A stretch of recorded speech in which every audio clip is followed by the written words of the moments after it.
This changes everything for the San Antonio Spurs as Victor Wembanyama and Jeremy Sochan are showing a new level of connection we have not seen yet, as Sochan's off to the best start of his career. Him and Wemby had 2 alley-oops and 3 passes one to another, not to mention a nice little pass from Wemby to Malachi Branham. This has opened up so many more things than we expected for the San Antonio Spurs offense. We got to dive into that. Plus, a huge update on Devin Vassell is going to open even more opportunities for the Spurs as that primary scoring that they desperately need and that extra 3-point shooting is ready to come back into the lineup. There is a lot to look forward to, so stick around to discuss all that on this episode of Spurs Digest. You know what? We're just going to get straight into the video, and I got to talk about Devin Vassell. And we got a big update about Devin Vassell. Now, this came out yesterday, I know, but it does have big implications, and we're going to tie this into how the Spurs are looking as of late as well. So the big update is simply this. Pop said Devin Vassell, due to his foot, and of course he's had surgery, he's had a lot of bad things going on since last season, but he's expected to return in the first week of November. And I know as Spurs fans, we have been waiting for this for a long time now because Devin Vassell just provides such an injection of offense into this team that the team really needs right now. Because if we look right now at the last game versus the Houston Rockets, while, yeah, Jeremy Sochan put up 22, no one else broke 16, and even that was Chris Paul, who was only averaging 7 points a game on the season. So right now, you're looking at a team that is lacking a lot of depth scoring and really just lacking primary scoring. They don't really have that guy who's that go-to get a bucket other than Victor Wembanyama, and he's had a few struggles to start this season. Yes, he had a 29-point game, but you look at this roster, and injecting a guy like Devin Vassell just adds so much. Even a guy like Champagnie, he's not going to be hot every single night. Yes, he's been good on the season overall, but right now, this last game, he struggled a little bit. But not only is Vassell going to provide that offensive, engine right now for the Spurs that they kind of need, a guy that they can just give the ball to, pull up midi, get to the rim. He's improving in all kind of assets of his game, all kind of facets. But also, he's going to help improve their shooting a bit. And that's one thing that the Spurs have really lacked so far this season. And if I take a look, the Spurs' 3-point attempts so far this season are down 18.4% compared to last season. And their 3-point percentage is about the same as last season, but it's still not very good at just 33.7%. And they're also giving up more threes for the other team year over year, like way more. Like, 23.5% more threes they're giving up.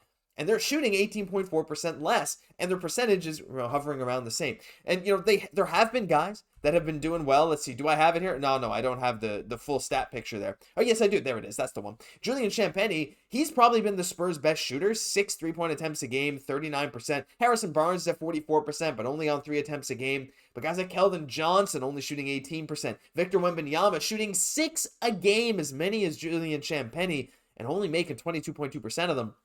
This right now has not been great for the offense. The spacing has not been as good as we would have wanted. Looking at the personnel, it makes a lot of sense. But again, injecting a guy like Devin Vassell, who is capable of getting up there to around league average 36, 37, 38%, I think we all believe Vassell can get up there, especially with a primary playmaker like Chris Paul, a guy like Wembanyama, who, as we saw in these clips that I'll play again in a minute, he can really bring in a lot of gravity to kick out for other 3-point shooters. Having him in that lineup is going to be great. And, Zach Collins is going to play a role in this as well. But what I'm saying is, bringing back Devin Vassell is going to make a huge difference for this team. There we go. There's the Wemby clips. We'll play those again in a second. Because having him changes a lot about how we look at this Spurs offense. So that's great news. But the other great news that I really wanted to discuss in this video is something that I think we all saw in that Spurs versus Rockets game. And it's something that we've been hoping to see over the past few seasons. And, it has to do with Victor Wembanyama. A few seasons, I guess, really, just last season into this season. But this is unreal for the Spurs. The 2-man game between Victor Wembanyama and Jeremy Sochan. Let me play this for you again. And just watch and look at the chemistry that they have had. Not to mention Sochan's had an insane start to the year. We'll show his stats again in a minute. But right now, it's this 2-man game. The pick and roll between Wemby, the ball handler, and Sochan, the roll man. Right here, Wemby getting past the defense. You see everyone collapsing, leaving Sochan open in the dunker spot. Simple pass to him, and Sochan using his body and physicality to get to the rim. Wemby is showing those attributes as a playmaker that we have desperately wanted to see for a while. And if I bring up the Spurs assist leaders here, he is 4th on the team in assists, just behind Sochan, who has been quite a good passer, Stephon Castle, who is the point guard off the bench in most games, and Chris Paul, who we all expected to lead the team in assists. Wemby, even though it's only 2.3, his playmaking is much better than that number seems to indicate. And that new 2-man game between him and Sochan, to me, is terrifying for the rest of the NBA, because these two guys, how do you stop them in a pick and roll with Wemby ball handling, especially if Wemby kind of learns to make his shot selection a little bit better and he doesn't pull up for those super deep threes every single possession. Maybe he shoots some more mids. He had some great clutch shots down the stretch that were well inside the three-point line, and we know that's where Wemby is obviously at his best, around the rim, and those mid-range shots to those fadeaways completely unblockable. I mean, I know his step-back threes are also unblockable, but when he's creating inside the three-point line, the team seems to be a lot better. But it's yet to be seen because we just let Wemby cook, and I think we're all sure that he's going to make some magic with whatever he finds out, how to do. Like, you let him shoot a bunch of step-back threes, and eventually it's probably going to pay off. But all the same, him to Sochan has been a really interesting dynamic duo, and if I go back to the team stats here, where are they? Do I have them here? There it is.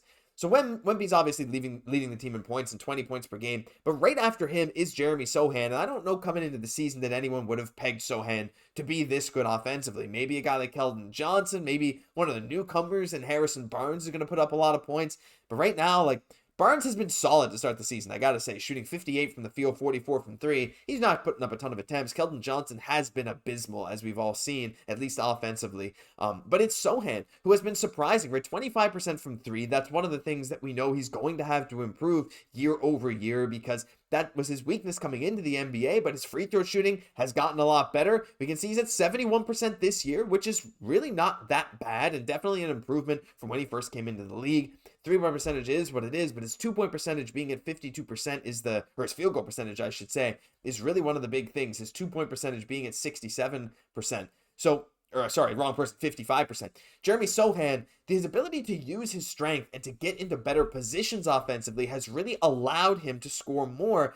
And he's catching feeds from Wemby, from Chris Paul, from anyone who's on the floor because Sochan is learning how to use his physicality, his strength to create space off ball, but also his smarts to fill in those lanes when he needs to. And it's not just filling, again, he's setting screen. How many people are going to go set a screen for Victor Wembanyama like this?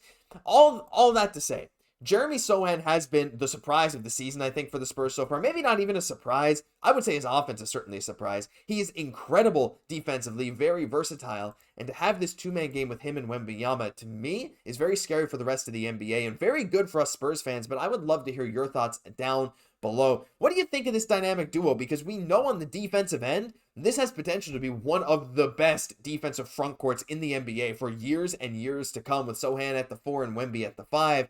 But not even mentioning the offensive potential, the flashes that we're starting to see from these two. And even in the losses, like that game against the Rockets, that was very winnable. I mean, again, if certain guys don't take certain shots, and maybe you make one or two more, you have fewer bad decisions. I don't think it was really all Wemby's fault. 4 turnovers, really only 2 were legit. Shot selection is still not there, but whatever. But I want to hear your thoughts on Jeremy Sochan and Victor Wembanyama down below in this dynamic duo, what they can do on both ends of the floor. But that'll do it for this episode of Spurs Digest. If you enjoyed, leave a like, comment, subscribe to Spurs Digest. We got daily Spurs news, rumors, reports, reactions, all that good stuff. So if you're a fan of the channel and you want to help us out, hit that subscribe button down below. It's completely free.